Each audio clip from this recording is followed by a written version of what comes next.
What actually inspired me to create Bhakti Fest happened on the stage of Woodstock. I was hanging out with Artie Kornfeld and Michael Lang. They were the producers of Woodstock in New York. And one day they said to me, what do you think is missing from Woodstock? You're missing the spiritual element.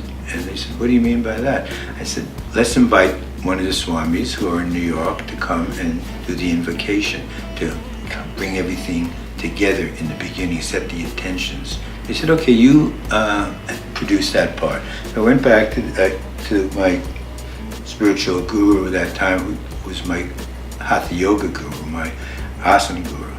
And that was Swami Satchidananda. They said, Swami, you've been invited to Woodstock. He said, great, what is Woodstock? I explained everything to him.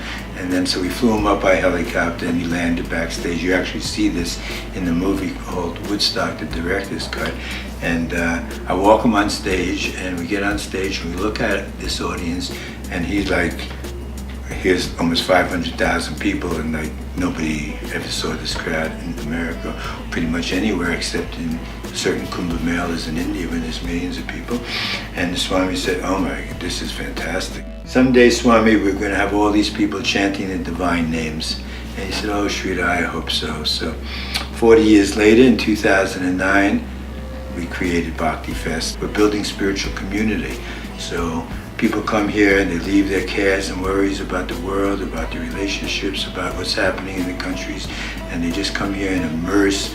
They take a lot of yoga classes, they take a lot of workshops, they chant, they eat great vegetarian food, and they get away from their life for 3-4 days.